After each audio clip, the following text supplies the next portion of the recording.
Udah, Pak? Udah bisa ya. Udah ngopi kan, Pak? Udah. Ini kayaknya Siap. peminatnya luar biasa deh, Pak. Soalnya sesi 1 belum selesai loh. Ini bisa jadi ini sesinya Pak Hadi juga molor nanti, Pak. Iya benar, peminatnya ini kayaknya sesi kali ini, event kali ini ya rame ya. Karena ini saya juga, Rame karena aku perhatiin sekarang ada fenomena seperti ini, Bu Sri.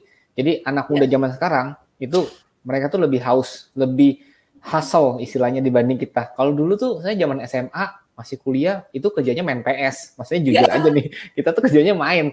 Tapi kalau zaman sekarang tuh mereka udah ikut magang, ikut intern, ikut exchange, ikut apa, ISEC segala macam. Jadi ya, Pak, ya. voluntary bener. Kayaknya lebih hustle, lebih ambisius gitu loh. Aku ngerasanya gitu sih. Nggak tahu deh kalau juga ngerasa. nih, zaman sekarang saya baru ikut volunteering setelah masuk di Johnson. Untung masih laku. Oh gitu ya? Iya, untung masih laku. Jadi saya juga seneng banget Pak kalau ada volunteering terus saya ikut yayasan Sedekah Rombongannya yang di founderi sama ini orang Jogja itu. Ini ada namanya Sedekah Rombongan. Jadi bergerak di bidang sosial yang khusus fokus ke duafa. Terus kita bantu dari sisi operasionalnya untuk antar jemput ke rumah sakit dan dari daerah masing-masing. Biasanya kan mereka dirujuk ke rumah sakit A di tiap-tiap kota gitu kan. Nah, saya ikut gitu. Nah, dulu kayaknya pas saya sekolah nggak ada gitu. Sekarang tuh banyak kayak gitu. Terus banyak banget webinar ya sekarang. Benar.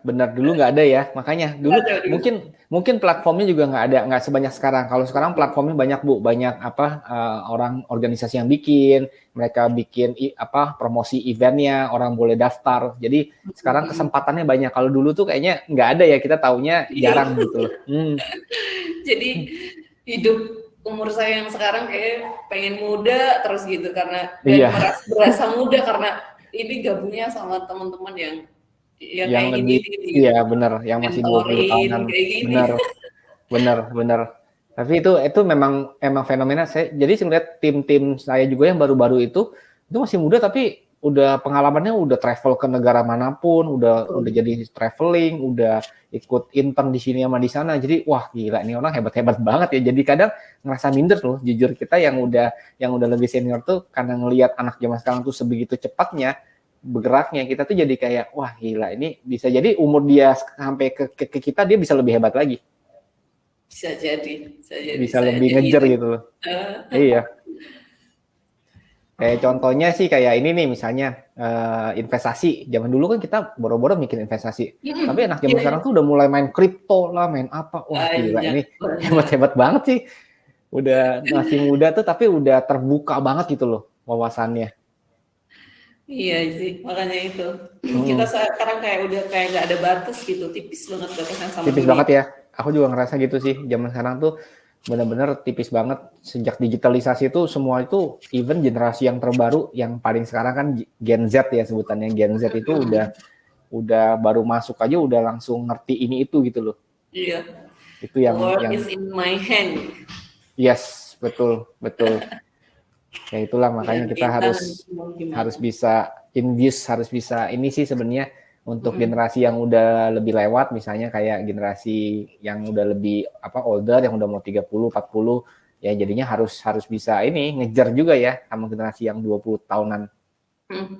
Pak kayaknya ini udah boleh mulai nih. Boleh, iya udah 33, 34 saya udah lihat juga nih. Ya, oke. Siap. Hitungan ketiga ya, Pak kayaknya. Iya. Pak Charlie, gimana?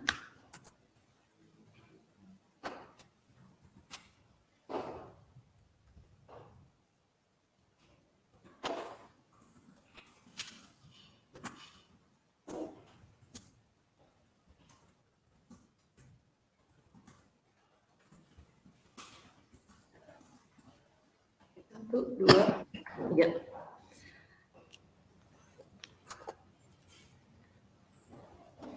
Oke, halo, selamat pagi semuanya. Selamat datang di Mentoring Conference di sesi kedua. Tepatnya ya di sesi kedua dan tentunya sudah ditunggu-tunggu banget oleh semuanya.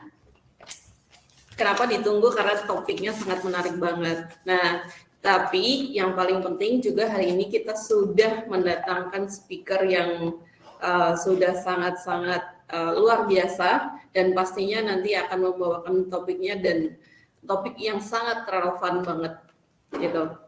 Apa sih topik yang sangat relevan hari ini? Yaitu accelerate innovation dan digital mindset gitu. Nah, pada siang hari ini karena sudah ditunggu-tunggu banget, kita sudah menghadirkan salah satu speaker yang juga luar biasa, yaitu adalah Bapak Hadi Wijaya. Bapak Hadi Wijaya ini adalah salah satu VP di Ruang Guru. Apa kabar Pak Hadi? Selamat pagi. Selamat pagi Bu Sri, selamat pagi teman-teman semuanya. Semoga sehat-sehat selalu di sana ya. Ya, terima kasih Pak Hadi sudah berkenan join di Mentoring Conference hari ini. Dan kita sudah ditunggu banyak banget kaula muda tentunya Pak Hadi. Hari ini isinya banyak sekali kaula muda yang juga luar biasa dan siap menunggu Pak Hadi untuk share knowledge sebanyak-banyaknya. Saya ngerinya ini banyak sekali pertanyaan nih Pak Hadi hari ini. Tentunya harusnya Pak Hadi udah menyiapkan menyiapkan jawaban sebanyak mungkin ya Pak. Ya, nanti saya sebisa mungkin akan trying to answer all the question yang teman-teman bisa mau tanya silahkan. Nanti saya akan coba jawab. Yeay, terima kasih Pak Adi. Oke, karena sudah sangat ditunggu-tunggu banget hari ini, jadi biar langsung to the point, jump up di materinya. Mari kita sambut dan saya persilahkan Pak Hadi dengan topik yang luar biasanya. Silakan Pak Hadi. Oke, terima kasih Bu Sri buat sambutannya dan selamat datang teman-teman semuanya. Selamat datang di acara Mentoring Career Conference tanggal 2 Oktober hari ini. Dan kita masuk ke sesi kedua ya. Nama saya Hadi Wijaya. Jadi mungkin kenalan dulu sih, sebenarnya saya udah siapin satu slide kenalan ke teman-teman. Jadi supaya at least teman-teman tahu sebenarnya background saya. Jadi saya bukan dari perusahaan digital sebenarnya. Saya lulus dari tahun 2006, itu saya gabungin di perusahaan tradisional Astra. Astra itu kan dulu kan manufaktur ya. Ada yang tambang, manufaktur. Jadi saya gabungnya di sana dari 2006 sampai 2012. Jadi saya selama 7 tahun saya gabung di manajemen. Saya awalnya di manajemen trainee, kemudian dirotasi ke beberapa tempat di Astra, dari mulai Astra Financial, lalu ke sempat juga saya paling lama tuh sebenarnya di tambang di United Tractors di situ. Saya gabung di Corporate Planning Management Development. Nah, sejak dari Astra itu saya mulai masuk ke perusahaan digital. Saya mulai masuk ke Accenture, Samsung, JDID, dan sebenarnya saya mau announce juga saya baru pindah nih, sebenarnya saya baru pindah lagi. Per kemarin 1 Oktober saya tuh pindah ke Ruang Guru sebenarnya. Jadi saya sekarang status saya udah di Ruang Guru nih. Saya sebagai Assistant Vice President EVP buat Business Adult Learning, Lifelong Learning mereka. Jadi kalau Ruang Guru ini kan dia di Indonesia, dia ada yang bisnis K12-nya, dan saya megang untuk bisnis untuk pembelajaran dewasa. Jadi harapannya apa yang hari ini saya sharing, mudah-mudahan bisa sesuai dengan harapan teman-teman mengenai gimana sih cara kita bisa mengadaptasi digital mindset. Saya sih yakin pasti teman-teman di sini, terutama yang masih muda-muda nih, pasti udah sebutan kita digital native. Jadi teman-teman tuh bahkan lebih digital dibanding saya. Kalau saya digital imigran, jadi saya pindah dari digital yang sebelumnya analog menjadi digital. Tapi kalau teman-teman yang mungkin masih 20 something itu udah sejak lahir itu udah digital native. Jadi saya akan buka slide-nya mengenai ini nih. Kalau dia suka baca buku, saya suka banget baca buku. Itu sering banget nyari buku-buku yang topiknya agak berat-berat. Nah, ini sebenarnya nggak terlalu berat, tapi tebel memang bukunya. Cuman saya akan coba rangkumkan. Jadi perkembangan dunia di abad 21. Ini kan hubungannya sama digital ya. Nah, kalau teman-teman lihat dari zaman dulu, penemuan yang gede pertama kali itu adalah printing press. Itu untuk ngeprint, untuk memproduksi banyak bahan-bahan bacaan. Dan itu akhirnya membuat kebudayaan manusia berkembang pesat. Dan itu dari awal 1400-an sampai penemuan teleskop itu 1600-an, itu ada beda 200 tahun ya sekitar ya. Terus habis itu dari teleskop ke steam engine itu ada jeda lagi kurang lebih 150 tahun. Nah, kalau teman-teman lihat di grafik ini, yang mau digambarin adalah dari penemuan satu ke penemuan yang lain itu jedanya bisa panjang banget, 200 tahun, 150 tahun, 50 tahun.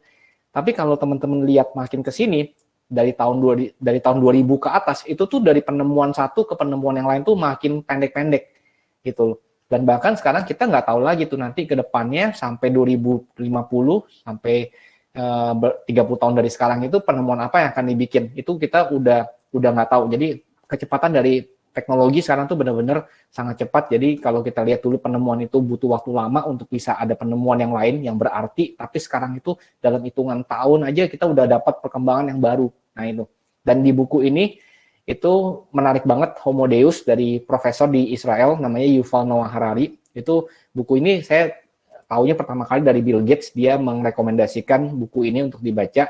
Dia kan suka tiap tahun ada buku bacaan Bill Gates, ada 5 buku. Nah, salah satunya buku ini. Dia bilang di Homo Deus ini ada skenario dunia di masa depan. Jadi dunia itu akan diatur, digerakkan sepenuhnya oleh algoritma. Sepenuhnya oleh algoritma. Kita udah mulai ngerasain sekarang nih. Kalau kita mau pergi dari A ke B, saya sih dulu tahunya kan kita harus hafal jalan, kita punya peta di mobil. Tapi kalau sekarang kan tinggal pakai Google Maps ya istilahnya. Jadi apa-apa kita pakai Maps, pakai Waze. Jadi nggak perlu lagi kita untuk tahu jalan. Jadi kita menyerahkan sepenuhnya. Begitu mau jalan, pokoknya otomatis pasti buka Maps. Dia arahin kemana, ngikutin aja ya. Terus, Pak, maaf saya potong. Slide-nya belum jalan full screen nih Pak, bisa dibantu. Belum jalan full screen ya? Oke. Okay. Yang ini udah kelihatan belum? Tapi belum full. Belum full ya? Oke. Okay. Yang ini udah full screen belum? Masih freeze. Masih slideshow mungkin ada Pak, menu slideshow di screen? Menu slideshow ada, sebentar ya. Menu slideshow ada. Sorry ya teman-teman, agak technical glitch-nya. Saya mungkin buka yang ini aja.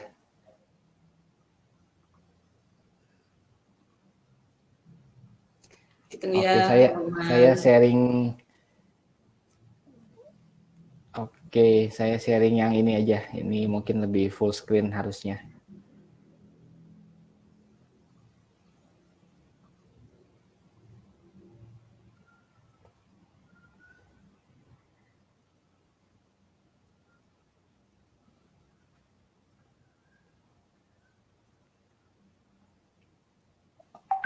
Oke, let me try again. Iya.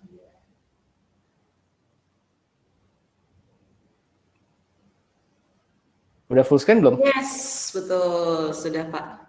Udah full screen ya ini ya? Yes. Nah, iya ini. Oke, saya ulang lagi ya.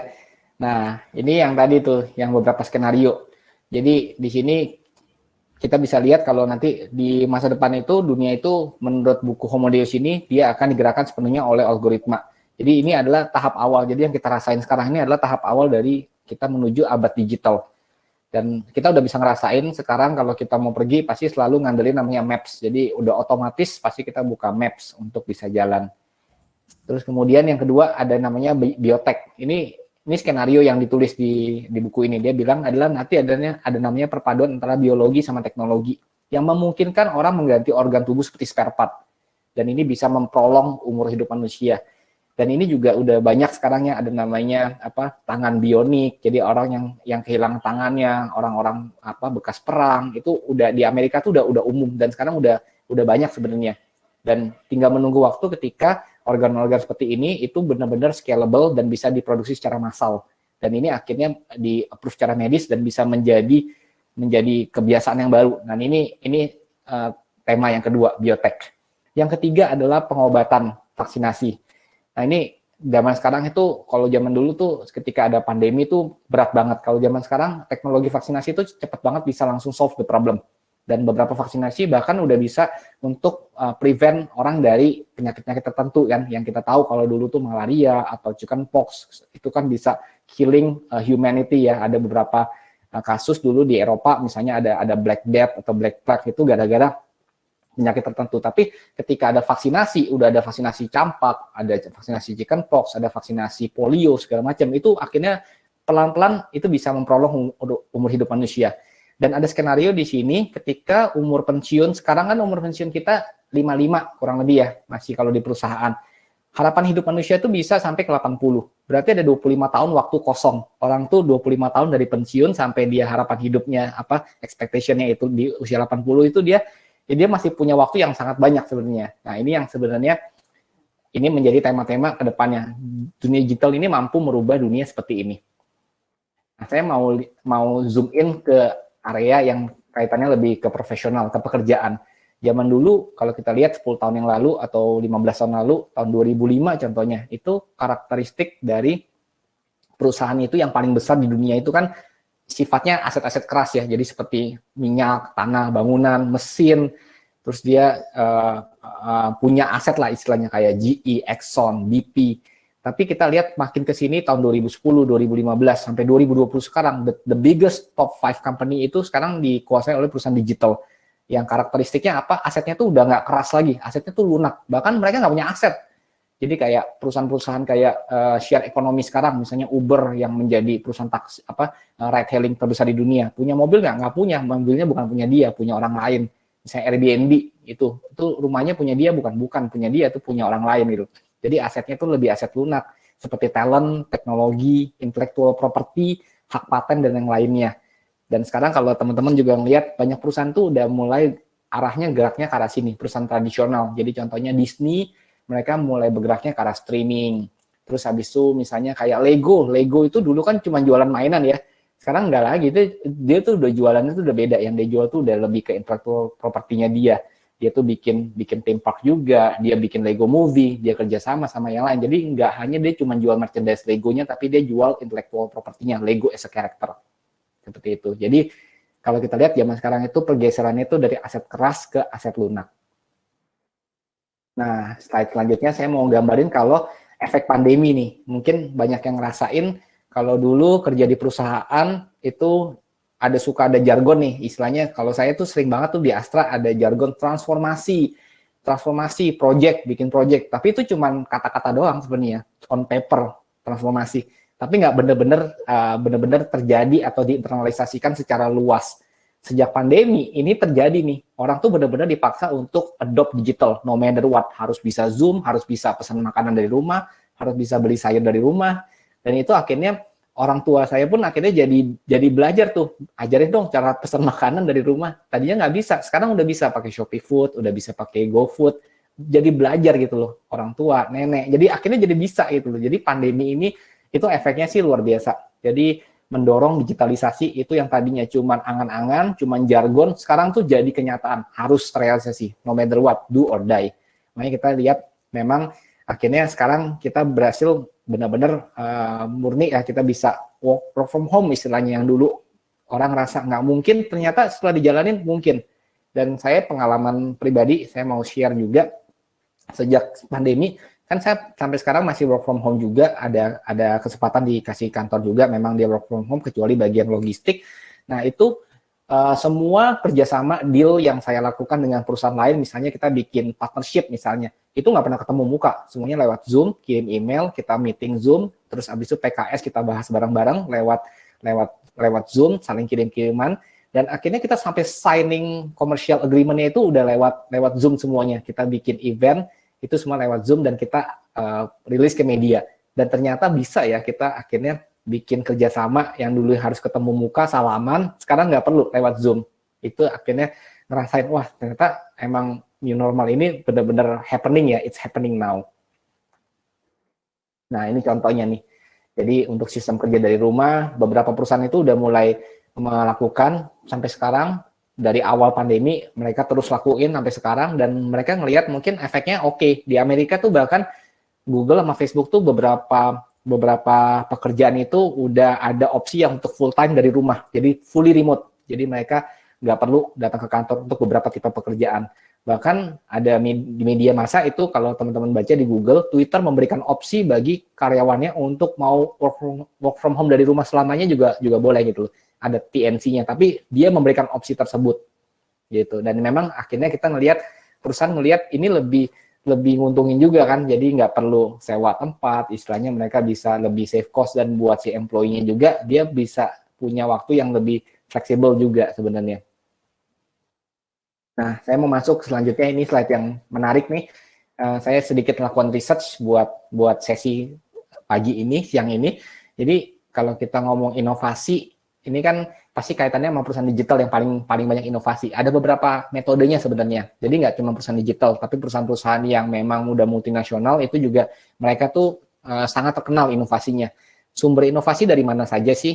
Macam-macam. Ada dari pelanggan kita, dari karyawan sendiri, dari partner bisnis kita kerjasama sama siapa, kerjasama, atau dari akademia, biasa kalau yang suka ngobrol sama kampus, kita bisa minta inovasi dari mereka, tukeran ide, brainstorming, atau dari internal R&D, biasanya kalau timnya punya atau perusahaannya punya research and development team khusus dedicated, itu bisa punya inovasi dari sana, R&D, atau bahkan dari kompetitor.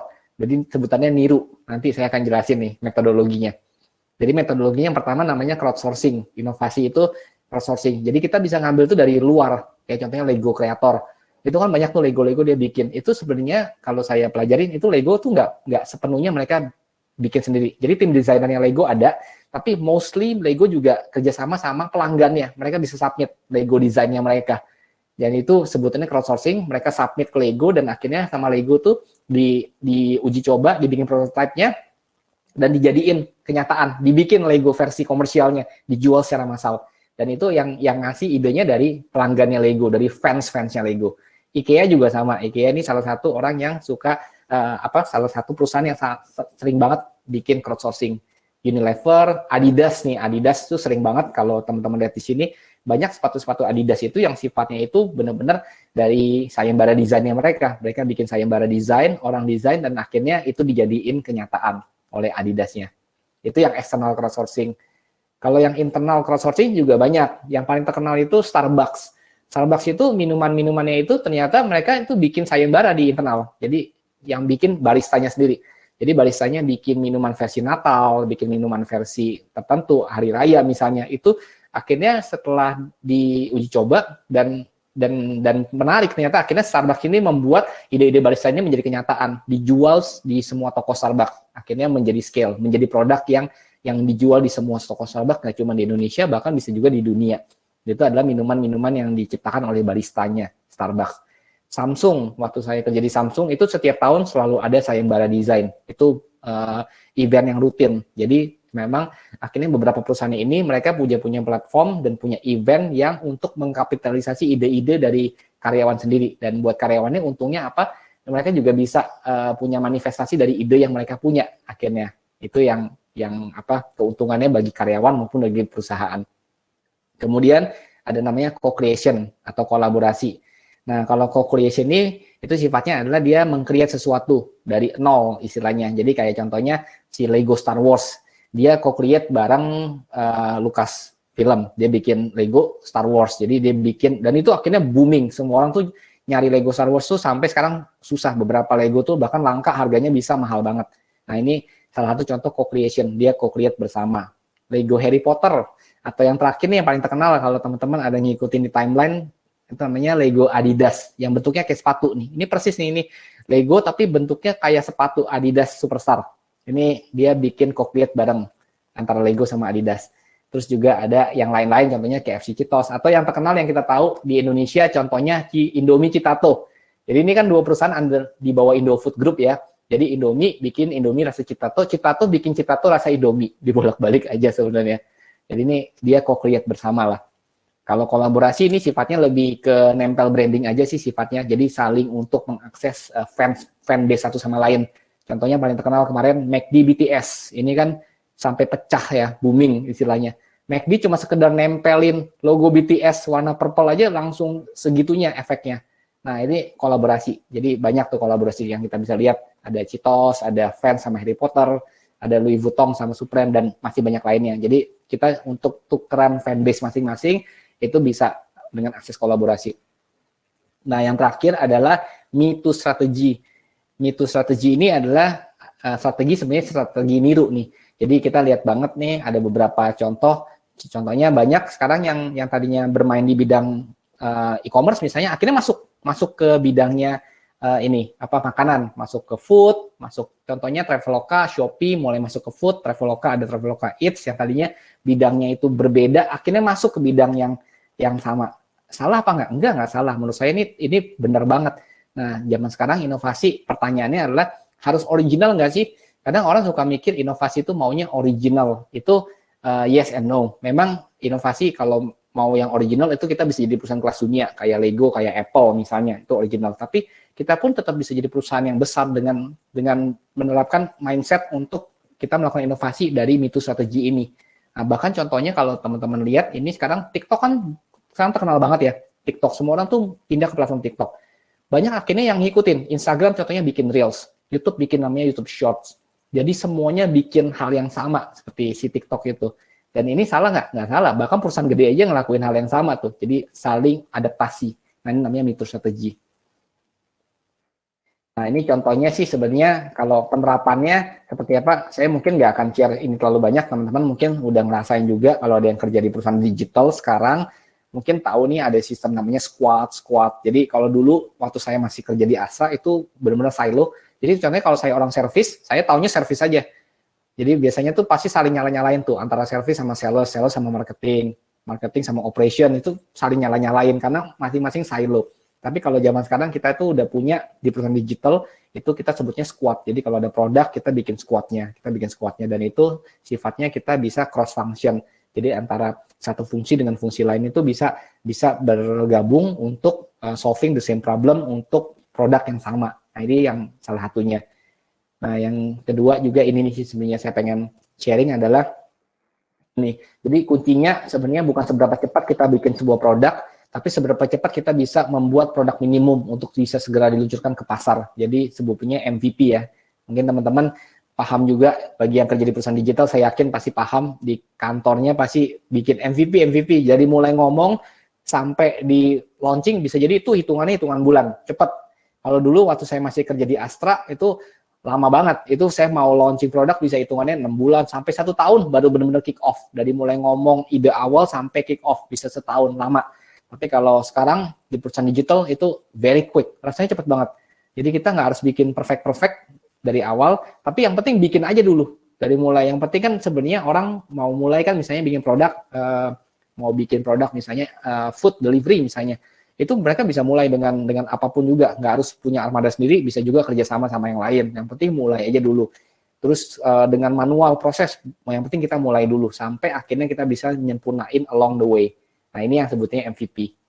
Ini mindset digital yang sebenarnya sekarang sangat bermanfaat banget. Akhirnya kenapa banyak perusahaan besar pun pengen belajar nih kayak gini. Sebutannya apa? Agile. Kalau dulu kan nggak bisa nih, project management pasti maunya perfect di awal, baru dijalanin. Nggak boleh rubah lagi. Semuanya harus sudah benar di awal. Nah, kalau sekarang nggak agile, yang penting kita bikin dulu, nanti along the way kita bisa retrospektif untuk kita perbaikin. Gitu.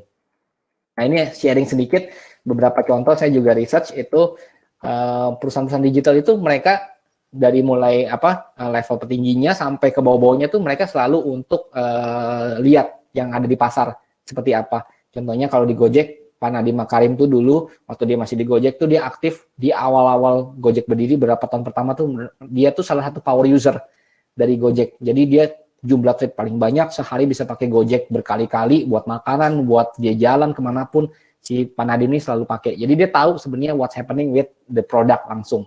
Si Shopee juga sama. Saya dapat kabar dari teman saya, itu ada elemen gaji yang ditransfer dalam bentuk Shopee Pay. Tujuannya apa? Supaya dipakai Shopee-nya. Jadi supaya mereka bisa juga tahu kalau ada hal yang misalnya mengenai produknya yang kurang bagus, itu mereka bisa langsung perbaikin. Dan itu input yang didapatin dari karyawannya juga. Untuk yang di Grab, Pak Antoni Tan itu dia selalu rutin nih nganterin dari delivery man-nya GrabFood. Saya selalu perhatiin di timeline-nya dia di LinkedIn maupun di Instagram, dia pasti setiap minggu tuh ada dia submit tuh. Nah, dia kasih lihat foto dia nganter GrabFood dan dia ceritain pengalaman dia pakai platformnya si GrabFood itu sebagai misalnya jadi driver partner atau jadi merchant partner seperti apa. Dia ngerasain kenapa? Karena dia turun langsung ngejalanin itu. Dan seluruh jajaran lini manajemennya si Grab juga diwajibkan untuk ngelakuin hal yang serupa. Itu yang dari Grab. Dan kalau dari Google, itu ada yang namanya Project 20%. Ini udah klasik banget. Story-nya, ceritanya udah banyak. Saya rasa di-share di tempat-tempat lain. Itu mereka boleh ngelakuin 1/5 dari hari kerjanya dia. Misalnya 5 hari, berarti 1 hari itu mereka boleh ngelakuin project-project yang mereka sukain, yang berbeda dari kerjaan mereka sekarang. Yang bisa memberikan manfaat bagi Google. Contohnya misalnya kalau di sini saya lihat di Wikipedia itu Gmail itu mereka datangnya dari project ini. Jadi ada developer, mungkin dia ngerjain produknya search engine tapi dia bikin Gmail pada saat itu 20%. Google AdSense, Google News, Twitter tuh bahkan itu tadinya perusahaan yang bikin Twitter ini tuh bukan perusahaan Twitter, itu perusahaan kalau nggak salah perusahaan blog site, dan akhirnya mereka itu bikin hackathon, udah mau mati perusahaannya, akhirnya bikin hackathon, 3 orang ini akhirnya bikin Twitter cikal bakalnya, dan sekarang akhirnya jadi Twitter, dulu namanya Odeo, dan masih banyak yang lain. Jadi saya yakin banyak juga perusahaan-perusahaan itu akhirnya nerapin project-project tambahan yang mereka trial sebenarnya, A/B testing, trial, dan akhirnya jadi. Dan memang kalau kita lihat zaman sekarang itu untuk mindset digital banyak orang itu yang nerapin seperti ini. Karena kalau perusahaan zaman dulu yang tradisional tuh biasanya agak sulit. Kenapa? Karena kadang-kadang kita tuh terjebak dalam namanya Pareto trap. Jadi selalu ngelihatnya Pareto. Ini Pareto nggak? Ini Pareto nggak? Misalnya ini menghasilkan keuntungan terbesar nggak? Ini cash cow-nya kita nggak? Nah itu akhirnya dia cuma mau status quo. Jadi yang digedein yang itu aja. Padahal ada beberapa hal yang tadinya kecil tapi ternyata bisa jadi besar. Nah itu yang mereka miss, nggak ngelihat. Nah itu yang sekarang kalau di perusahaan digital sekarang biasa mereka punya project-project seperti itu. Semakin banyak dia coba, semakin banyak produk, dia jadi tahu nih berhasil apa enggak. Kalau emang ternyata nggak berhasil, akhirnya bisa di shutdown. Tapi at least mereka udah mencoba. Nah inilah mindset digital yang sekarang lagi banyak diterapin di perusahaan-perusahaan digital zaman sekarang. Nah ini saya mau sharing juga beberapa tools yang tadinya kita nggak pernah pakai, tapi sekarang kita pakai setiap hari, kita pakai setiap jam, setiap hari. Mungkin teman-teman juga di kampus maupun di pekerjaan pasti pakai ini, WhatsApp. WhatsApp tuh dulu kalau saya taunya cuma buat personal chatting, sekarang tuh jadi kayak kerjaan sih. Saya ngerasa WhatsApp tuh jadi kayak kerjaan. Grup saya banyak banget, grup WhatsApp ini, grup WhatsApp itu. Wah gila, WhatsApp tuh jadi kayak ini sih platform buat pekerjaan sih menurut saya, WhatsApp ya. Komunikasi, kirim-kiriman dokumen, untuk koordinasi, itu semua di WhatsApp. Terus yang kedua meeting, pakai Zoom, Google Meet, Microsoft Teams. Terus habis itu yang ketiga membuat dokumen. Kalau dulu kan zaman dulu saya waktu di Astra itu kita bikinnya dalam bentuk hard copy, kita print, kita masukin ke binder. Jadi waktu saya pertama kali join Astra, dimasukin ke satu ruangan, isinya SOP semua. Itu isinya binder semua. Itu ngambil satu binder, bacanya udah pusing, benar-benar pusing. Itu zaman dulu, masih zaman paper base.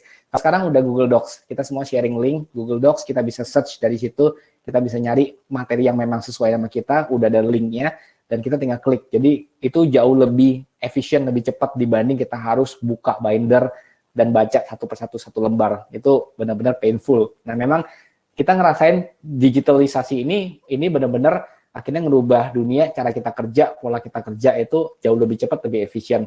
Seperti training juga. Kalau dulu training kita harus ini ya, datang langsung, kita udah dari pagi naik mobil, naik motor, datang ke suatu tempat, duduk di situ, registrasi. Kalau sekarang udah semuanya dari rumah aja. Mungkin kita bisa nih duduk di sini pakai batik, bawahnya pakai celana pendek. Itu istilahnya udah memungkinkan banget ya. Dengan YouTube, dengan platform Hopin, dengan Zoom, itu kita udah bisa training self-learning. Jadi nggak harus kita nungguin dari perusahaan, tapi kalau kita punya mindset digital, kita cari sendiri aja, kita bisa training dari mana aja.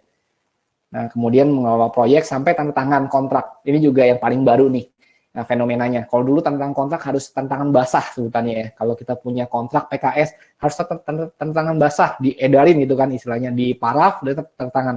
Kalau sekarang enggak, kita udah punya namanya DigiSign, DocuSign, ada Privy juga. Jadi sekarang udah nggak perlu kemana-mana, itu commercial deal udah pasti bisa jalan, jadi nggak ada hambatan lagi. Dan begitu juga yang lain, ini juga saya nggak akan banyak touch on, karena teman-teman pasti udah pakai ini semua, dari mulai aplikasi-aplikasi yang ada di sini pasti udah tahu gitu. Mungkin saya akan masuk ke sini. Ini sharing aja di zaman dulu waktu saya tahun 90-an, pekerjaan yang paling populer tuh dulu tahun 90 sampai tahun 2000-an itu adalah pekerjaan seperti ini nih, yang paling populer. Manufaktur, biasa anak lulusan fresh graduate pasti maunya kerja di pabrik, kerjanya di Honda, maunya di Honda, di Toyota gitu biasanya, kalau yang manufaktur. Terus pegawai bank, maunya masuk bank, atau biasa kalau profesi maunya jadi dokter atau akuntan. Atau mungkin yang bagian manajemen maunya kerjanya jadi administrasi, ada istilah namanya back office, BO atau data entry. Itu zaman dulu terkenal banget tuh, tiap kali lowongan pasti ada nih profesi seperti ini. Atau biasa jadi salesman.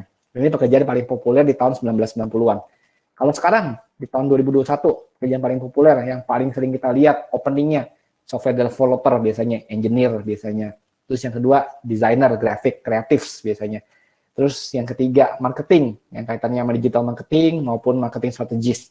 Terus ada juga data analis, ini yang zaman sekarang sangat laku. Dan yang terakhir ini yang paling banyak sekarang adalah project management. Biasanya semuanya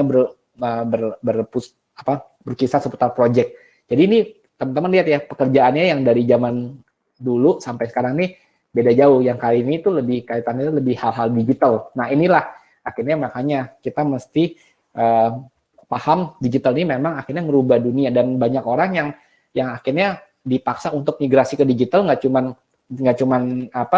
Gen Y aja yang tadinya dari analog ke digital, tapi bahkan generasi sebelumnya pun juga dipaksa untuk belajar kalau pengen tetap bisa kita survive ya istilahnya.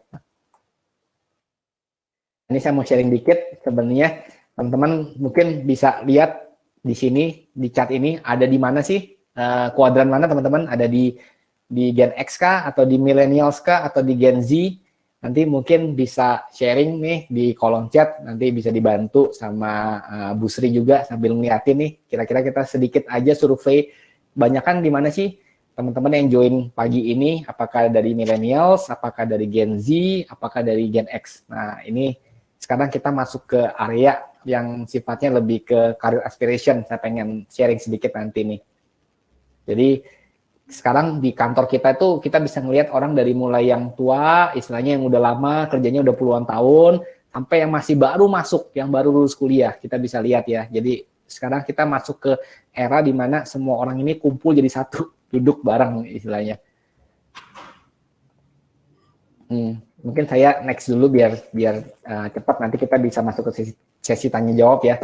Jadi saya sendiri juga awalnya waktu dulu sempat nanya tuh lulus kuliah mau ngapain sebenarnya. Dulu kita masih belum banyak platform tuh, belum ada namanya mentoring, belum aja namanya seperti Glassdoor zaman sekarang. Saya nggak tahu perusahaan mana yang baik, perusahaan mana yang scam, nggak tahu dulu.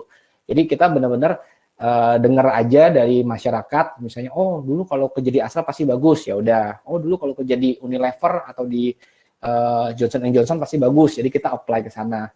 Nah, kalau zaman sekarang tuh banyak banget ya, udah platformnya banyak, ada mentoring, kita bisa cari mentor, ada juga misalnya kayak Glassdoor, kita bisa lihat perusahaan mana yang bagus buat kita, yang cocok buat kita. Nah, tapi ini ada satu sedikit nasihat dari foundernya Alibaba, Jack Ma. Jadi Jack Ma bilang umur 25 itu kalau kita masih pelajar, mahasiswa, sebaiknya kita perbanyak pengalaman. Ini penting, ini benar sih, saya ngerasa banget pengalaman saya traveling itu ngaruh. Jadi saya suka traveling dulu. Saya nggak terlalu suka ikut voluntary dulu, belum terlalu banyak platformnya. Jadi nggak ikut voluntary, cuman ikut satu organisasi di kampus. Jadi mungkin ada teman-teman yang aktif, itu good for you. Itu perbanyak pengalamanmu, eksplorasi. Kalau bisa ikut intern, ikut voluntary, semuanya ikut aja. Ikut, always say yes to everything. Itu yang kata kuncinya. Kalau ada kesempatan, always say yes to everything. Karena kan di saat itu kan teman-teman masih punya energi, masih punya banyak waktu, ikut semuanya. Karena dengan ikut banyak hal itu teman-teman jadi tahu yang mana yang kita suka, yang mana kita nggak suka. Itu penting banget untuk tahu. Pengenalan diri di awal itu penting. Karena kalau misalnya kita tahu lebih diri kita di awal, nanti kita begitu masuk ke first jobber-nya lebih enak. Nah, untuk di first jobber usia 25-30, kalau menurut Jack Ma itu dia bilang, lu ikutin seseorang yang menurutmu sukses. Jadi gabunglah dengan perusahaan yang baik, gabunglah dengan bos yang baik. Kalau nggak perusahaan, misalnya ada role model, bapak siapa misalnya, atau misalnya ada yang pengen jadi fotografi, atau pengen jadi chef, segala macam, gabunglah ke individu yang menurut kamu tuh memang dia tuh baik. Nah, karena ini akan jadi awal yang sangat tentuin. Jadi memang benar the first career itu nentuin banget. Saya juga ngerasa, akhirnya sekarang kalau saya reflect itu thank you sama keputusan pada saat itu. The first career is very defining. Gitu. Jadi ini penting banget untuk kita pertama paham diri kita sukanya apa, makanya kita perbanyak pengalaman waktu masih kuliah, lalu waktu first jobber sebisa mungkin kita cari perusahaan yang bagus atau orang individu yang memang cocok buat kita bisa berkembang. Kemudian di usia 30-40 ini adalah prime lifetime manusia, ini usia produktif, itu kita harus mencoba mulai bekerja untuk diri sendiri. Atau kalau enggak, kalau kita masih kerja sama orang, kerja di perusahaan, kita fokus sama bidang kita. Karena begitu masuk ke usia 40-50, ini udah midlife crisis. Di usia ini kalau bisa jangan pindah-pindah bagian lagi. kalau masih mau pindah-pindah, kalau bisa di usia 30-40 tuh mungkin last time kita masih bisa pindah-pindah. Tapi kalau udah 40-50, ini kenapa kita jangan pindah-pindah? Karena udah ada generasi baru masuk gitu. Kita harus bisa fokus sama bidang yang kita geluti, dan ini akan jadi value added, dan ini istilahnya kalau kita ngomong tuh compound. Jadi akumulasi knowledge kita tuh yang akhirnya bermanfaat. Kita bisa jadi expert di usia seperti ini sebenarnya kalau kita bisa navigasi dengan benar. Dan akhirnya ketika usia 50 sampai 60 ini kalau bisa kita itu investasi ke anak muda. Jadi kita udah nggak kerja lagi, kita investasi ke anak muda. Makanya banyak sekarang orang-orang itu akhirnya dapat investasi dari orang-orang yang relatively udah lebih older, dia investasi ke anak muda yang bikin startup. Nah ini memang akhirnya kita lihat dari si Jack Ma, ini dia ngasih sarannya seperti ini. Dan saya lihat ini menurut saya cukup bagus ya, untuk kita bisa coba terapin, jadi semacam kayak guideline lah, kalau kita di umur segini tuh ngapain ya. Ini saya rasa ini bisa kita coba terapin. Dan ini saya mau sharing dikit pengalaman karir, dari mulai tadi ke Astra, saya kerja di tambang, saya bolak-balik ke Kalimantan, saya kerja di dalam tambang untuk bikin project-project, lalu saya banting setir jadi konsultan. Jadi waktu di Astra itu saya udah cukup punya posisi jadi middle manager, tapi waktu ke Accenture, saya mulai dari konsultan lagi, jadi dari individual kontributor lagi, yang tadinya punya tim, punya anak buah, nggak punya lagi, akhirnya dari nol lagi, benar-benar kayak seakan-akan dari start dari awal. Cuman nggak apa-apa, itu pembelajaran buat saya karena pengen masuk ke era yang baru, era digital, dari Accenture mulai ke Samsung sampai sekarang ke startup, mencoba gabung di perusahaan rintisan. Nah ini adalah sebenarnya semakin banyak teman-teman coba di awal, semakin teman-teman tuh lebih tahu teman-teman tuh cocoknya tuh di mana sebenarnya. Nah kalau saya kan sampai sekarang saya masih coba, cuman ya harapannya memang anak-anak muda zaman sekarang tuh kalau dia bisa punya kesempatan coba lebih awal, bisa lebih tahu. Jadi dia bisa tahu path-nya, gue mau jadi apa nih sebenarnya. Dan dari situ tinggal di skill-nya ditambahin. Karena memang untuk jadi skillful tuh butuh waktu yang cukup lama. Takutnya kalau kita udah coba, tapi nanti nggak ketemu yang disuka, dan akhirnya jadi take longer time untuk kita bisa stable. Seperti itu. Dan ini banyak yang tanya, mau jadi spesialis apa generalis? Kalau saya jawabannya adalah jadi bentuknya T-shape. Jadi kalau teman-teman di bidang marketing contohnya SEO, ada yang paham jago SEO, nggak apa-apa, SEO didalemin, tapi belajar yang lain juga, belajar content marketing, belajar mengenai branding, belajar mengenai social media, belajar mengenai hal-hal yang lain. Jadi yang kaitannya masih berhubungan sama marketing, tapi dalemin di SEO. Jadi kita intinya T-shape ini ngajarin kita adalah jangan kacamata kuda. Kadang kita kan suka taunya ngerjainnya ini aja gitu. Tapi kita harus belajar untuk ngembangin yang lain gitu. Jadi supaya kita punya cross competence juga, dan kita tuh lebih proven. Jadi seandainya ada kesempatan di bidang lain, kita udah tahu, udah ngerasain nyicipin bidang tersebut gitu. Jadi kita masih bisa untuk agile pindah bagian sebenarnya. Cuman ya seperti ini, tetap perlu juga ada satu expertise yang teman-teman pilih.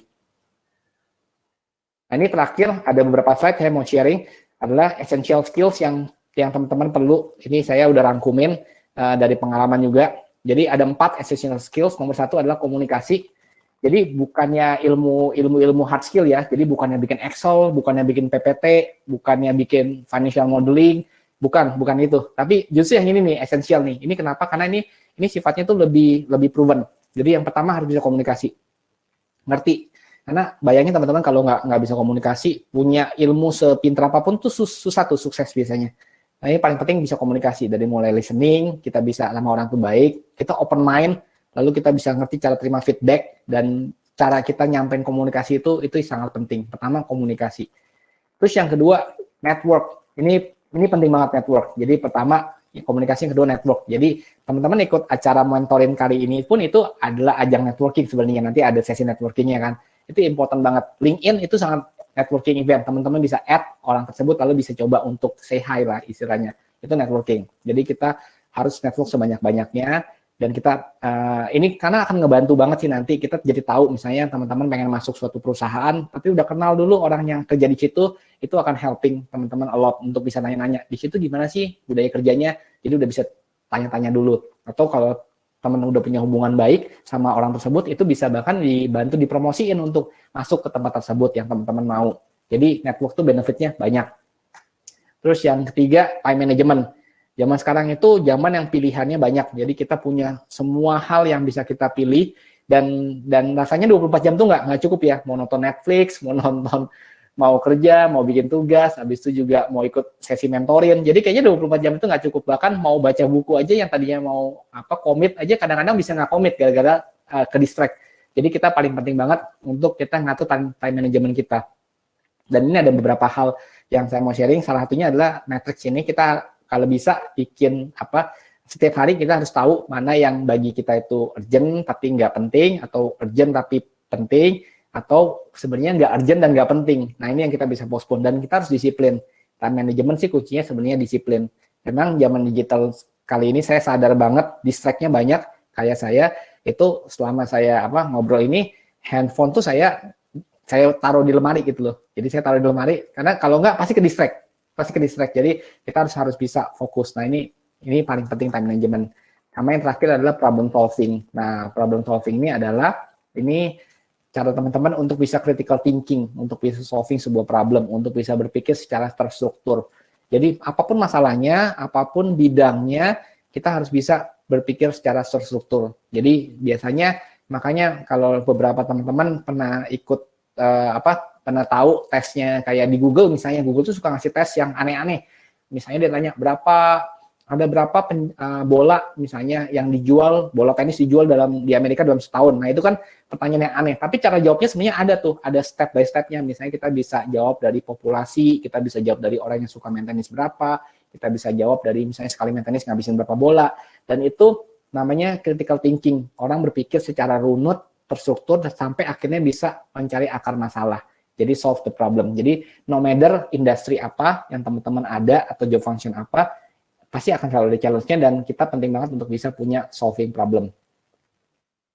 Nah, ini slide terakhir adalah beberapa pekerjaan yang sekarang ada tapi dulu belum ada. Jadi teman-teman bisa lihat di kuadran kiri, dan 10 tahun lagi pekerjaan ini masih ada apa enggak? Itu nggak tahu sih sebenarnya masih ada apa enggak. Jadi karena perkembangan teknologi makin cepat, digital makin cepat sekarang, kita bahkan nggak bisa tahu akan ada perubahan apa di masa depan. Nah, cuman sekarang kalau kita lihat kan banyak kerjaan-kerjaan yang baru ya, kayak information security specialist, ada social media specialist, sampai ada growth hacker, ada di sini game designer, bikin game, zaman sekarang kan banyak game, ada food stylist, bikin food yang bagus-bagus buat difoto di Instagram, ada istilahnya kartografer ini adalah orang yang bikin maps itu misalnya.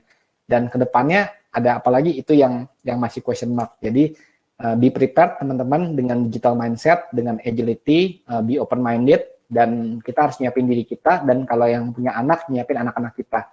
Ya jadi ini sih pesan saya sih sebenarnya, kita harus be prepared for the future. Thank you. Wow, terima kasih Pak Adi. Wah, ini serasa saya balik ke zaman kuliah Pak Adi. Ke zaman ketika masih akan masuk kuliah dengan melihat slide-slide-nya. Thank you banget, very insightful. Nah, Pak Adi, mungkin sebelum masuk ke Q&A, tadi kan ada polling ya, Pak Adi. Saya mau show result dulu pollingnya seperti apa.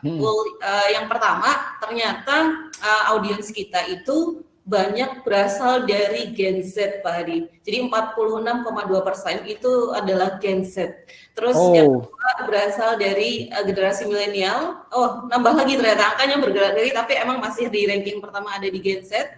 Terus generasi milenial, terus ada di Gen X. Nah, yang nggak ada ternyata nggak ada baby boomer itu nggak ada Pak. Jadi kita cuma ada 3 audiens kita saat ini berasal dari 3 generasi, yaitu Gen Z, milenial, dan juga Gen X. Gitu Pak Adi.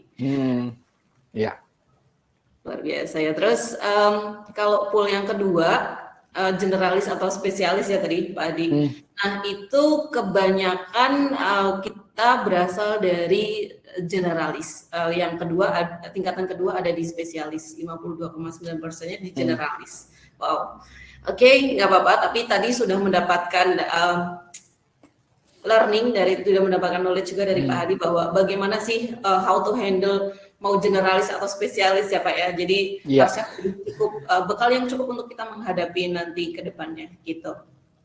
Nah, tadi juga di slide-nya Pak Adi sudah dikupas tuntas banget dari rahasia transformasi digital, terus dari perusahaan-perusahaan digital saat ini, dari Netflix, dari ShopeePay, dari bahkan di highlight juga yang dulu sempat booming banget bikin antrian ojek online BTS versus McD ya Pak, luar biasa. Iya, BTS ya. Pak Hadi. Terus wah kalau buat saya dan juga mungkin para generasi muda ada bekal penting yaitu empat essential skill yang mesti kita punya di era sekarang ini karena kita saat ini di masa pandemi terutama ya pandemi walaupun sebelum pandemi kan kita sudah masuk di era digital, banyak perubahan yang telah terjadi di masa sekarang dan kita juga harus siap menjadi pribadi yang juga adaptable, kita harus siap berubah, siap adaptasi, berinovasi dan juga punya digital mindset. Nah, banyak banget contoh-contohnya tadi teman-teman. Nah, satu mungkin buat teman-teman nanti yang tadi juga sudah disampaikan sama Pak Hadi yang mau getting closer sama Pak Hadi ya Pak, nanti bisa ketemu di Pak Hadi di bagian networking nanti. Nah, karena sudah ada Q&A, saya bacakan ya satu persatu. Tadi ada yang paling pertama, Pak, kalau untuk MVP sendiri, apakah bisa diterapkan dalam bentuk jasa atau hanya untuk dalam bentuk barang ya Pak? Terima kasih. Monggo Pak Hadi dijawab. Oke, saya langsung jawab ya untuk yang MVP. Jadi kalau untuk yang sebutannya MVP atau minimum viable product itu nggak harus, jadi memang kata belakangnya P itu produk, tapi sebenarnya bisa jasa juga sih. Jadi kayak contohnya di perusahaan saya sebelumnya nih, jadi ID, kita tuh kan nerapin namanya one day service. One day service itu sekarang menjadi yang paling cepat lah. Jadi kalau teman-teman belanja online biasanya pasti nunggunya kan 2-3 hari ya. Jadi ada jeda biasanya kalau lihat di track tuh diantar ke hub A, hub B, hub C itu kan jasa ya istilahnya. Sampai diantar teman-teman tuh 2-3 hari.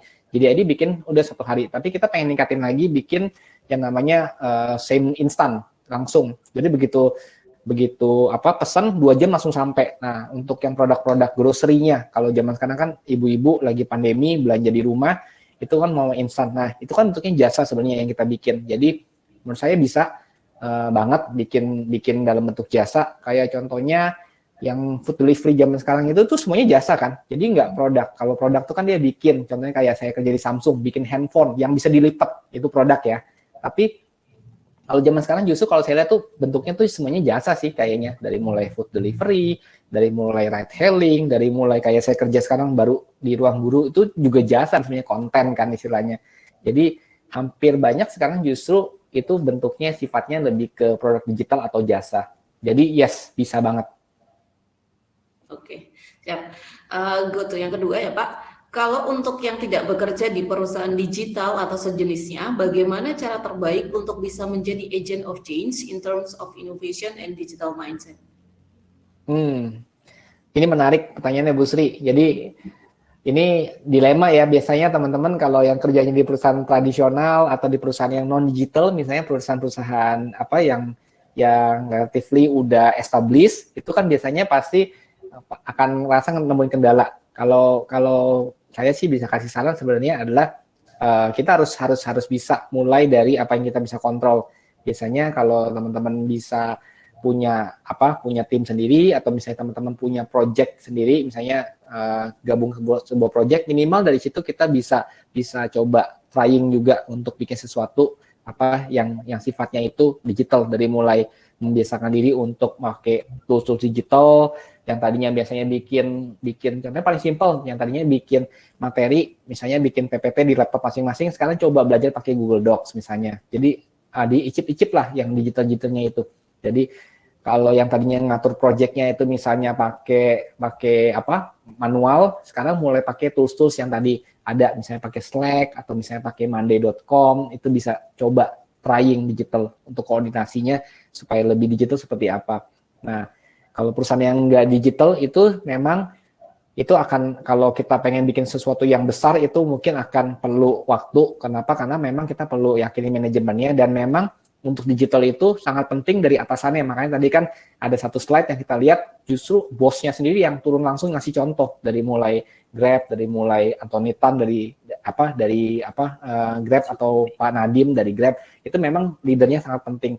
Tapi kalau teman-teman yang kerja di perusahaan yang leadernya mungkin boomers, era boomers, dan dia nggak ngerti digital, nggak trust, dia bahkan maksain harus tetap ke kantor. Banyak tuh teman-teman saya juga ada yang kerja di kayak gitu, harus tetap ke kantor. Ya udah, memang kita masih kerja di perusahaan seperti itu, kita nggak bisa do anything, tapi cobalah mulai dari apa yang kita bisa kontrol. Jadi at least kita coba kontrol diri kita coba kerjain apa yang kita bisa, dan kalau memang needed, teman-teman memang punya aspirasi yang sangat besar untuk bisa masuk perusahaan digital, cari perusahaan digital. Opening sekarang banyak kok, sekarang bisa buka banyak platform yang openingnya banyak, bahkan bisa sesi networking pun bisa nanya-nanya gitu.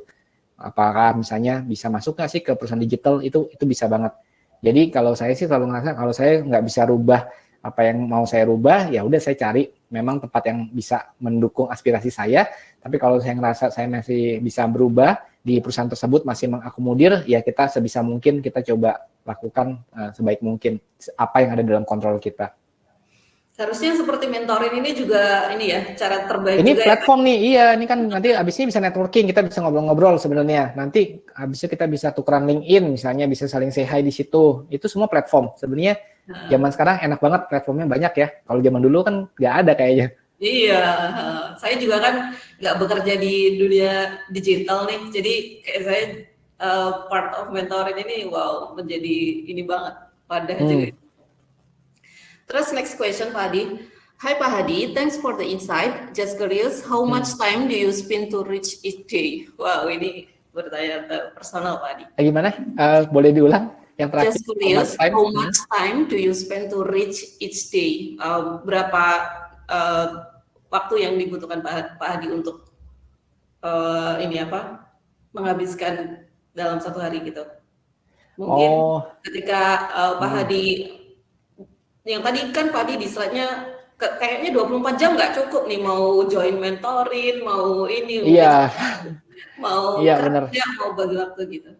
Yes, mungkin kalau sekarang sih yang saya ngerasain itu adalah perbedaan antara digital sama non-digital itu adalah dari segi ini ya, jam kerja mungkin. Kalau pertanyaannya mengenai itu, kalau dulu tuh jam kerja itu masih ada start sama stopnya. Saya tuh ngerasa banget tuh, saya minimal pagi berangkat ke kantor, ada waktu kosongnya di jalan, saya bisa dengerin radio atau ngapain, terus kemudian saya baru datang ke kantor, kerja, habis itu pulang ke rumah, ada waktu lagi gapnya di situ, dan begitu udah pulang ke rumah itu udah benar-benar udah benar-benar kosong, nggak ada kerjaan biasanya nggak bring work home, kalaupun perlu lembur saya kerjain di kantor, pulang ke rumah, kelar. Tapi kalau zaman sekarang digital itu, relatively itu, apalagi WhatsApp nih, ini pengalaman pribadi, saya nggak tahu teman-teman pasti ngalamin kalau di kantor, di WA terus tuh sama bos, sama apa, segala macam untuk nanya statusnya sampai di mana. Nah, kalau saya pribadi, saya akan selalu berusaha untuk nggak ngelakuin itu.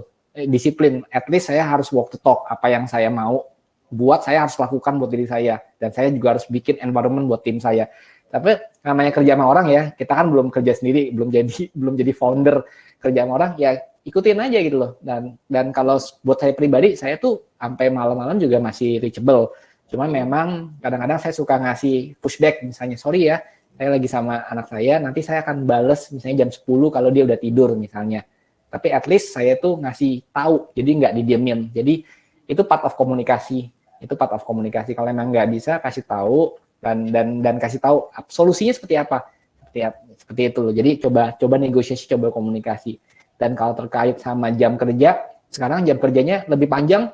Dari pagi itu kadang udah bisa on dari jam 8, kadang-kadang udah ada undangan call gitu kalau saya lihat dari jam 8 pagi sampai bisa lanjut meeting terakhir tuh mungkin jam 6 sampai jam 7 atau jam 7 sampai jam 8 masih ada meeting extend misalnya kalau ada yang extend, dan sisanya tuh WA-WAan kadang masih jalan juga. Jadi kalau kita ngomong jam kerja sekarang itu makin panjang sih sebenarnya, jujur sejak digital tuh ngerasain lah. Gak tahu deh kalau teman-teman pengalamannya gimana sama Bu Sri nih. Nah ternyata mungkin pertanyaannya spend to read Pak, saya agak blur tadi. Gitu, oke. Ada waktu spend to read. Berapa waktu yang dipakai untuk baca?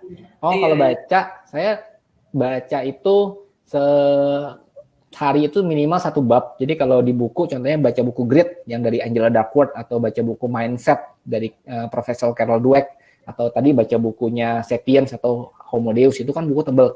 Tapi biasa 1-2 bab saya pastiin setiap hari harus saya konsum baca. Jadi minimal 1 bab. Itu kan enak tuh kalau kita lihat 1 bab kelar, kita bisa kasih pembatas buku, besok baca lagi. Tapi harus konsisten. Jadi kalau ditanya spend time itu doesn't matter sebenarnya, mau cuma 5 menit, mau cuma 10 menit, 15 menit, tapi konsisten. Kalau bisa tiap hari. Yang nggak bagus tuh kalau kita ngubek baca, habis itu besok bolong lama, seminggu lagi baru baca. Nah itu yang sebenarnya yang kalau bisa konsistensi itu sih. Contohnya kalau kita mau yoga tiap hari atau mau meditasi, konsisten. Walaupun sebentar tapi tiap hari harus ada. Baca sama. Kalau saya sih spending biasanya spend waktu 30 menit. Itu normally. Anak-anak udah tidur, itu jam 10 ke atas, jam 11. Jadi itu kayak last time banget. Sebelum saya tidur, baca buku, udah tenang, habis itu doa, meditasi, baru tidur. Biasanya sih itu sih ritmenya. Wow, oke. Next question, Pak Hadi, bagaimana caranya meyakinkan stakeholders agar project atau produk yang terkesan tidak Pareto dapat di-approve? Produk yang terkesan tidak Pareto dapat di-approve? Biasanya, ya ini tadi untuk ngebahas ini ya, yang Pareto Principle. Memang itu kebiasaan nih, perusahaan gede semuanya pasti Pareto Principle, pasti selalu melihatnya ngasih makanan atau ngasih budget ke barangnya, produknya yang paling Pareto biasanya. Tapi untuk meyakininnya biasanya sih, kalau saya sih selalu, kalau saya kan di bidang new business development ya sebelumnya. Jadi untuk new business development kan pengembangan bisnis baru yang belum pernah ada sebelumnya. Jadi ambil contoh seperti di tempat saya yang sebelumnya di JDID. JDID itu teman-teman taunya kan aplikasi ya. Aplikasi untuk beli online, beli elektronik, beli HP, beli laptop, dijamin ori. Jadi orang kenapa suka belanja di JDID karena asli. Nah, sejak saya masuk itu kita bikin case, namanya itu kita sebutnya itu O2O atau online to offline. Jadi kita bikin nggak cuma online tapi harus ada offline juga, jadi omni channel. Jadi kalau yang lain itu mungkin masuknya ke K-pop star, mereka pada sewa K-pop dari mulai BTS, Blackpink, Hyunbin. Jadi itu juga punya sebenarnya investasi untuk diceburin ke sana, tapi kita akhirnya mikir. Jadi saya propose dibanding kita bikin K-pop star, maksudnya burn money, kita nyeburin ke duit ke garam yang emang udah asin, buat apa gitu loh, kita ngegaramin lautan, ya kan percuma. Akhirnya kita mutusin untuk kita coba bikin strategi yang agak berbeda. Dan cara konvensi gimana? Nyari datanya biasanya. Kalau saya akhirnya nemuin data, memang data transaksi retail di Indonesia itu paling besar itu 80% itu masih terjadi di offline. Jadi ternyata online transaction, online retail itu cuma 20% dari total orang belanja dalam 1 tahun Indonesia, total retail transaction. Jadi most kebanyakan orang tuh masih belanja itu offline. Itu jujur aja sih, beli grocery masih maunya ke offline store, masih maunya ke supermarket. Beli apapun juga masih nyamannya tuh kalau beli langsung, beli sepatu segala macam, enaknya kayaknya beli langsung ya, nyobain kayak gitu. Dan akhirnya berdasarkan itu kita ngelihat juga trennya juga di negara lain, dan memang ada match-nya ternyata kita bisa propose itu, dan akhirnya bos itu mau. Kenapa? Karena memang datanya solid dan argumennya solid juga. Buat apa kita masukin duit, kita burn money fighting sama sesuatu yang memang udah giants di bidangnya, dan ternyata itu cuma 20% online. Ternyata pasti gede itu blue ocean-nya di offline. Akhirnya kita bikinlah project offline, dan sekarang JDID itu udah mulai buka toko-toko. Nanti teman-teman mungkin akhir tahun akan melihat kita udah buka toko di banyak mall. Jadi dari mulai Ashta, Kokas, TA, Ion Mall. Jadi mungkin di sini pada belum tahu, tapi JDID itu udah mulai buka toko offline, dan itu nanti akan jadi O2O modelnya kita. Gitu. Nah, caranya sih gitu sih. Jadi nyari datanya, bikin argumennya, harus ada skill bikin presentasi juga. Karena ini penting nih, ini nanti ilmu-ilmu untuk komunikasi, termasuk yang hard skill-nya itu bikin PPT yang bagus untuk bisa convince, itu ngaruh banget sih. Iya, luar biasa. Oke, next question ini kayaknya juga pertanyaan saya waktu setelah kuliah ini Pak, setelah SMA bahkan. Hai Pak, Bapak mengidentifikasi diri Bapak menjadi generalis atau spesialis? Lebih condong ke bidang apa, dan pada saat kapan, dan seperti apa Pak Hadi tahu bahwa wah ini saat yang tepat nih buat saya gitu? Oke. Jadi saya lebih ke generalis atau spesialis ya. Kalau pertanyaan yang pertama itu saya jawab sih, saya lebih ke sebenarnya kalau ditanya saya lebih ke generalis sebenarnya. Karena saya kerjanya kan lebih ke project management. Jadi kayak new business development, project management. Jadi bukan pekerjaan yang sifatnya spesialis di engineering misalnya, atau misalnya di marketing, digital marketing, jadi ngerjainnya itu. Saya enggak, jadi sifatnya cross function, sifatnya pekerjaannya itu project management, kita ngelit sebuah project besar, program besar, ada effortnya yang harus datang dari multiple stakeholder, terus saya yang ngedrive lah, yang ngejahitin satu persatu, bikinin timeline-nya, terus bikinin ini PIC-nya, Pak, Bapak ngerjain ini ya, nanti habis itu submit-nya kapan nih, udah tuh saya follow up lagi, udah tuh saya bikinin Gantt chart-nya sampai dari mulai awal kita ngomong sampai tokonya di launch, itu tugas saya. Jadi kalau di ngomong lebih spesialis apa generalis, saya sebenarnya lebih ke spesialis, cuman project management itu setelah kita dalamin ternyata itu ada ilmunya juga, ada body of knowledge-nya juga. Jadi saya mungkin akhirnya spesialisnya tuh di project. Jadi kalau saya kilas balik ke karir saya, akhirnya saya mulai nyadar saya kok banyak kerja itu di modenya yang sifatnya tuh project ya. Jadi dari mulai ngurusin project-project internal perusahaan maupun ketika saya ke consulting itu saya ngerjain project-projectnya klien. Jadi sifatnya tuh project. Jadi project pindah project. Jadi akhirnya ngerasain project management dari multiple company, multiple project yang berbeda, tapi yang selalu sama benang merahnya apa? Projectnya itu. Jadi akhirnya saya baru sadar, oh iya kayaknya gue ini orang project nih sebenarnya. Jadi sifatnya tuh lebih ke transformation project, program untuk bikin sesuatu untuk dari idea sampai reality. Nah akhirnya saya ngerasa spesialisasinya lebih di situ. Sadarnya mulainya di situ tuh. Sadarnya mulainya pas belakang-belakang sih, akhirnya setelah ngelihat perjalanan karir, nyari benang merahnya, akhirnya ketemu di situ. Ya. Next-nya ada lagi nih Pak Hadi, menurut Bapak bagaimana melihat company yang awalnya starting di online, sekarang mengembangkan bisnisnya secara offline gitu? Itu menurut saya sebuah ini sih, keniscayaan sih, zaman sekarang tuh, ada orang yang offline pengen bikin online. Pasti teman-teman sadar tuh, biasanya perusahaan apa tuh ya, banyak tuh. Jadi kayak even Astra aja sekarang mulai coba tuh bikin Astra Pay, bikin online. Tapi karena mereka nggak bisa bikin, mereka investasi. Jadi mereka taruh duit di tempat lain. Kayak contohnya grupnya Jarum, dia bikin banyak online yang berhasil. Ada tiket, ada Blibli. Mereka bikin perusahaan online. Dia bisa jadi perusahaan yang tadinya offline mau masuk ke online. Tapi sebaliknya ada perusahaan yang online mau masuk ke offline juga ada. Jadi mereka mau bikin O2O. Jadi zaman sekarang sih menurut saya kedepannya itu kuncinya adalah namanya omni channel. Jadi kita nggak cuma punya keberadaan satu sisi aja, satu dimensi, tapi multidimensi itu paling penting sih. Jadi kedepannya itu multidimensi kata kunci yang kita harus perhatiin. Jadi kalau kita kerja di perusahaan yang online, saya yakin pasti perusahaan yang tempatnya teman-teman kerja itu pasti mulai mikirin gimana caranya mereka punya offline presence, entah dia bikin area, bikin tempat buat, misalnya kalau kerja di ride hailing, dia bikin aset tempat orangnya bisa ngumpul, kalau dia kerja di bagian food delivery, dia bikin cloud kitchen, tempat merchant-merchant yang ngumpul, kalau kayak saya retail, dulu di JDID, itu dia mulai bikin retail offline, nah kalau yang orang offline, yang tadinya offline, dia mulai bikin sesuatu yang online, kayak Bluebird, tadinya kan Bluebird itu kan offline banget ya, kalau ngambil taksi tinggal panggil di jalan, dia mulai bikin Bluebird app, ya jadi sekarang kata kuncinya adalah omnichannel. Jadi menurut saya ke depannya akan makin banyak tuh yang kayak gitu.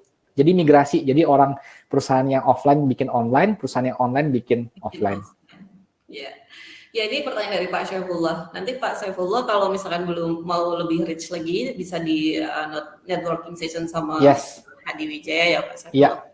Next ada satu lagi Pak dari Mbak Desi Novianti. Pak Hadi, thank you for your sharing. Mau tanya, bagaimana caranya kita bisa create positive digitally minded, dan jika ada kesulitan di dalam proses tersebut, bagaimana cara menyikapinya, Pak? Oke, jadi saya ulang mungkin bagaimana kita bisa menciptakan proses yang digitally minded. Jadi proses ya, nyiptain proses di perusahaan gitu ya mungkin ya, atau proses di pekerjaan kita.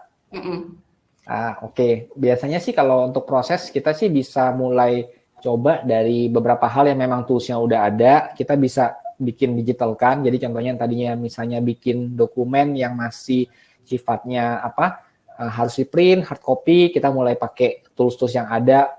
Contohnya kalau di bagian legal, ada yang kerja di legal yang tadinya harus wajib tangan basah, mungkin boleh coba open mind, boleh kita adaptasi pakai DocuSign, pakai DigiSign mungkin, jadi nggak harus tangan basah. Jadi prosesnya mulai dirubah seperti itu. Jadi kalau menurut saya sih boleh coba mulai diadaptasi banyak hal. Jadi yang contohnya review, tadinya harus reviewnya pakai dokumennya, misalnya dokumen resmi, mungkin bisa pakai dokumen-dokumen yang sekarang udah sifatnya digital, pakai tools tadi project management dari mulai Monday.com atau pakai Jira, Asana, atau kalau project management biasanya sih bisa pakai Google Projects atau pakai Microsoft Projects, bisa ngeliat dari situ. Jadi tinggal orang tuh update ke sana, nanti tinggal semua orang bisa ngeliat. Jadi zaman sekarang tuh udah digital. Jadi beberapa proses-proses tuh bisa kita alihin yang tadinya masih analog, bisa ke digital.